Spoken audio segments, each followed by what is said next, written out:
I'm David DeCosmo, and this is Preview, a public affairs program of Electric City Television. We are, again, broadcasting from home, and our guest will be joining us by a computer video link. That guest today is Maureen McGovern, who is a Director of Arts and Culture for Lackawanna County. Of course, most art venues are closed because of the virus, but Maureen tells us that the arts community is still alive and well. Yes, I think arts and culture and humanities are very adaptable. They're all about creativity and change. So they're really triumphing, although it's very difficult, as you just said. Our local, although there's been some virtual programming in recent years, most things still take place in a social space. That's what arts and culture is about. So whether that's, going to a museum or attending First Friday or, musicians will play in public spaces, that's obviously all been taken away. And it kind of happened all quickly, so everybody was like, what next? So it's been great. Definitely, people have been adapting to online formats. In fact, here's an example. Scranton Shakespeare, that normally was free Shakespeare throughout July, is kind of reworking their programming to go online. First Friday held its first ever digital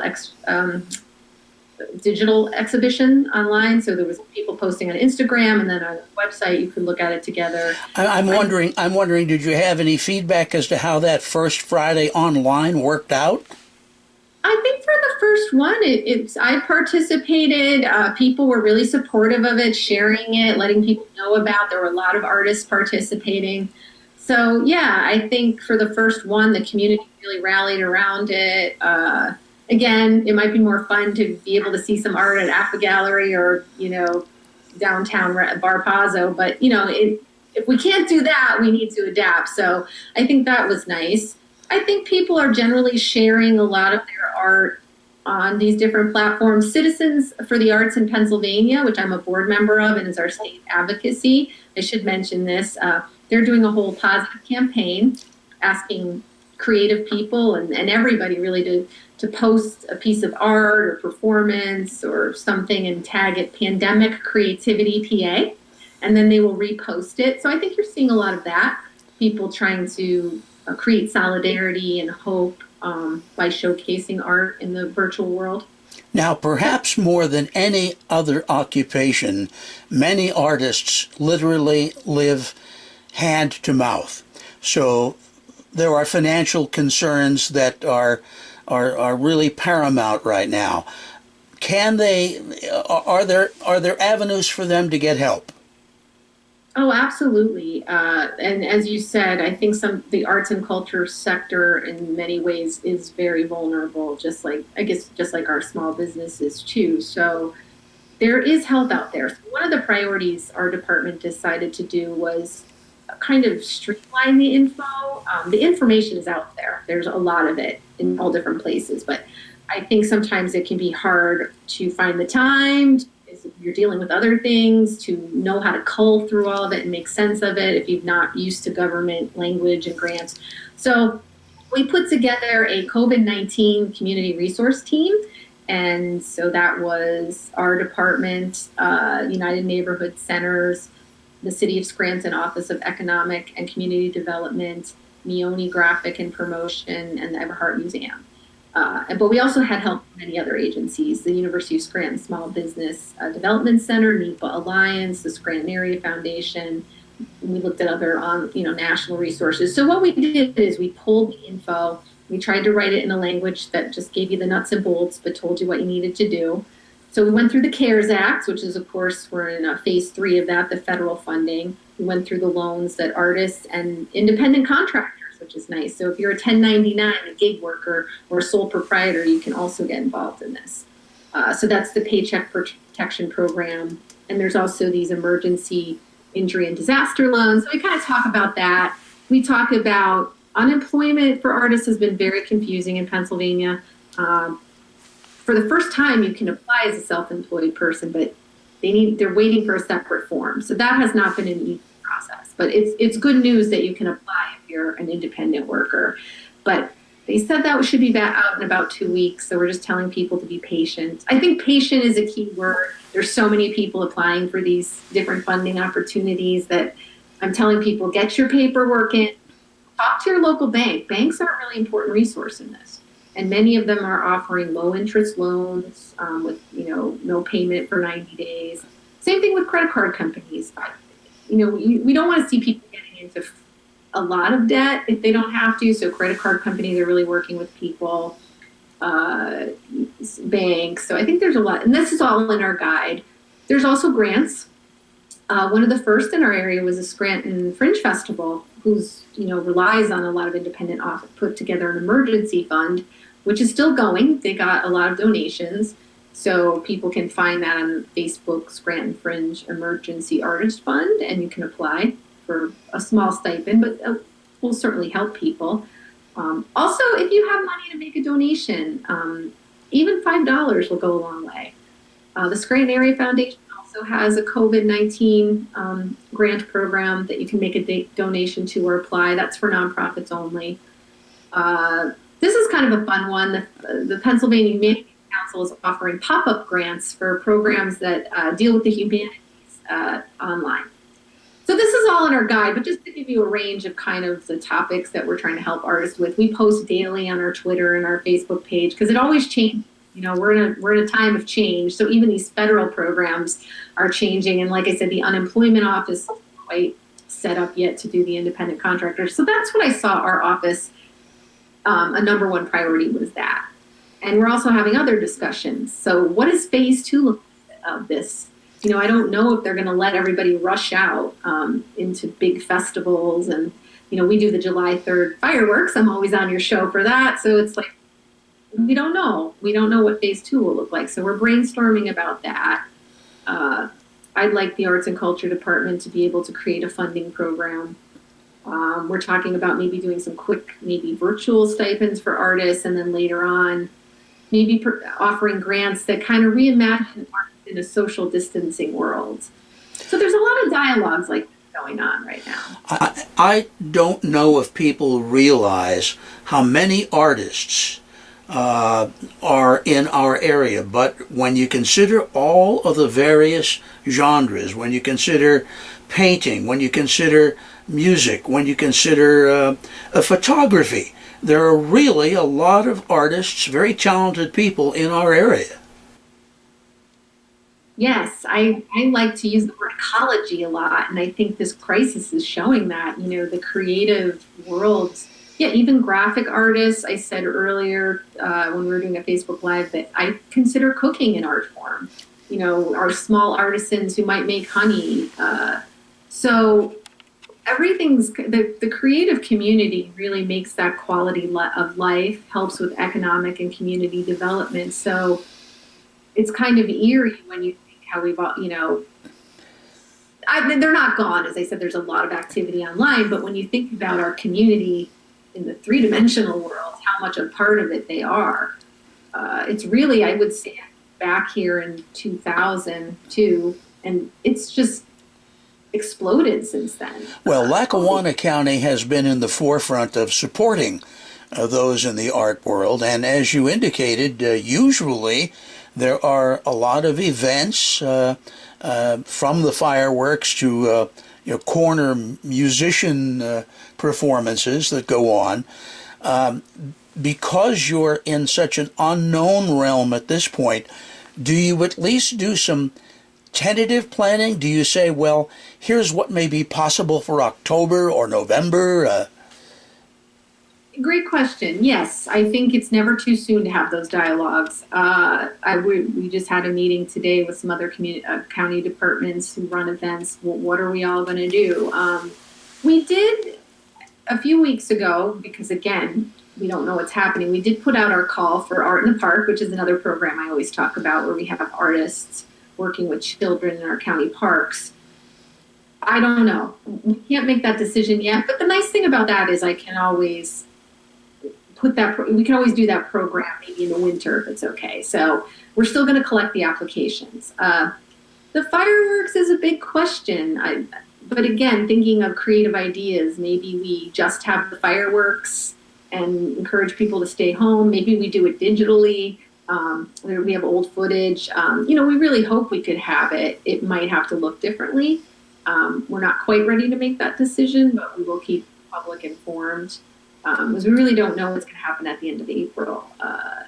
But I think for a while we will have to think about art differently. We've been having dialogues about do we encourage artists to do more self-guided things, or maybe neighborhood things where you're having less than really big crowds. But that's what I'd like to leave up to our creative community. They may have a lot of ideas on how we can still reach people in a meaningful way, but maybe just a little bit tactically different given our circumstances. I guess this is really challenging both you, but it's challenging the artists to come up with new ideas and new concepts. Exactly, and that's where their creative energy, I think, will be very helpful. I was thinking at some point too, maybe when we can gather again, of doing some sort of like seminar where we can brainstorm as a community together, and maybe that could even be online, because I'd love to get some thoughts and ideas about what does arts and culture look like, and how can we still help people have meaningful experiences. And the virtual world, I think, will become even more important, but hopefully we can find ways also to gather in a community safely, because I think as humans we long for that, but it may for a while just have to be a smaller, different experience. But yeah, we're in open territory now, so I'm encouraging people to send me ideas, or if they come across a resource they think should be beneficial, to let us know that we can include.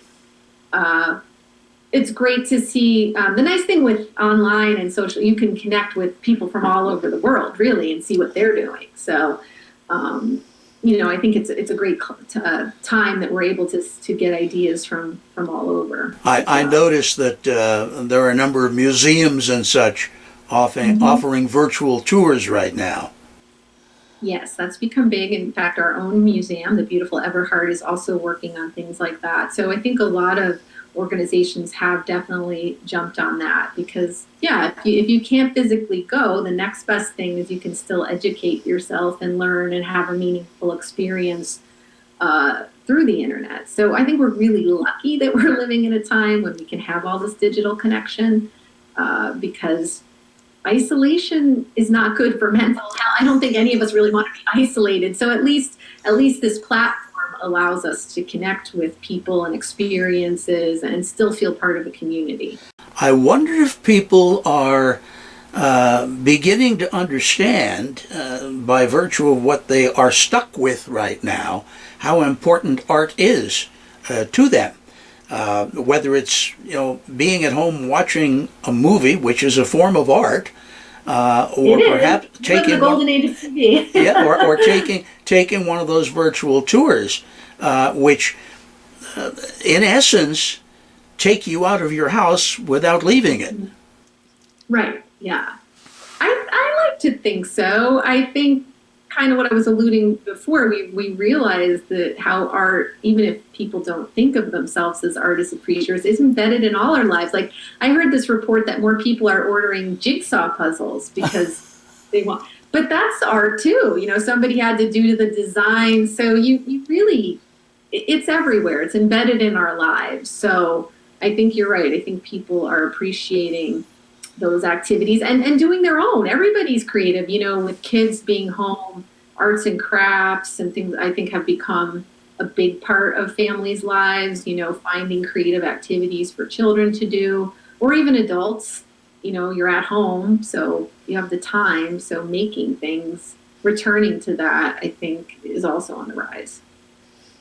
Are you getting, you mentioned you would like to get ideas from the artists as to alternatives. Are you getting any ideas from the art world people? I think I haven't formally requested it yet, but I think seeing the Fringe Festival, again, was involved in a social distancing theater performance. I think I've been observing a lot of those types of projects. I think the use of hashtags is really interesting. I think that's a way for art and culture to capture a certain moment in time and again build solidarity. So yeah, I think, like I said, I'd like to increase having those dialogues more purposefully. But for now, I'm just kind of staying out there and getting my own feet grounded to see what we can do. Yeah, and like you said, there's Netflix and all of that as well. So, but we like Sure. seeing people use local resources too and experience that way. I have There's to. I did see one that was cool. Traditional Home Health and Hospice is having two of our healing art musicians, Jacob Cool and Mark Woodyat, who have done live yoga and healing music, are now putting that online. So I think there's a lot of that you can still even exercise if you want online. I should give Electric City Television a separate plug here as well, because, as you know, puts on a lot of musical programs. You can still see some things that have already been held in the midst of large crowds, I might add. And, you know, everything from the Italian Festival to the annual Scranton Jazz Festival, so you can either re-enjoy them on occasion, or perhaps, if you haven't attended in the first place, can enjoy them for the first time. Well, I have to give a huge shout out for ECTV. They've had to adapt for our commissioner meetings, for example, since, you know, they can no longer be in the physical space. But yeah, in fact, he was helping me. We did a Facebook live feed today, and we could also put it on YouTube and the channel. So another interesting thing you alluded to, old programming, I think Mark's been going back and finding programs because people are home that might be interesting. So maybe they're a few years old, but they're still relevant and interesting. So it's been interesting to see that, some older programming coming out that's still relevant. We've got quite a library, fortunately. Yes, I know. Yeah, he and I were laughing about that because even before I had this county job, he and I used to do a lot of programming about arts, culture, and community development. So this is also a great time with the kids at home to take advantage of some of those programs that can get them involved in art and yet education at the same time. well, that's an excellent point. And with schools, possibly, you know, who knows if they're going to go back right away in the fall. I think there's definitely a huge need for creative programming where, again, I think the arts and hands-on activities will play a huge role. The Scranton Area Foundation Women in Philanthropy actually has a grant program that would give an organization funding to develop a STEAM online program, which is science, technology, engineering, art, and math. So I think you'll see more of that. But yeah, I think the programming for children has become huge and will continue to be so. And there's an opportunity for our artists. Dr. Cullen of NEIU 19 has developed a program in partnership with the Philadelphia Arts and Education Organization called InstaArt. So it's on their website, and it's curriculum and programming for children, but fun, but also very based in the standards. So I think that's going to become a huge thing, and I think that artists can capitalize on that maybe as creative work, a little bit different. You know, the NEIU has had the Artist in Residence program for years with artists going in and working with teachers. So again, maybe that will look different, but it'll still be the same concept, using arts to educate people. Well, it's good to hear that there are resources available for those that want to view or enjoy the arts. And as you said initially, that there are resources, financial resources available to artists who may need help right now. There are various places where they can turn. But one obviously would be Lackawanna County, and since you're representing the department there, suppose I am an artist in the area, I want to turn to Lackawanna County. Where do I start? What are the parameters? What do I have to offer you to hopefully apply for a grant? Well, we're trying to be, in fact, I think our social media presence has really increased because that's our main tool now, which we hope to keep up after this. But our Facebook page is a great place to start. It's the Lackawanna County Arts and Culture Department. The name, you could just type into Lackawanna County Arts and it'll come up. We have a Twitter page, Arts Lackawanna. We also you could email our department directly, arts-culture@lackawannacounty.org. Another thing I really want to point out is the Americans for the Arts is a great organization. They're national. They have their webpage has a lot of information for COVID-19. They're offering webinars and other ways to get information. But one thing that I think is important is they have an impact survey on there for arts and culture organizations to fill out.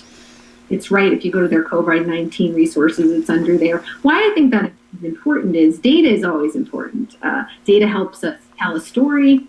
It helps us capture what's actually happening through quantitative knowledge as well.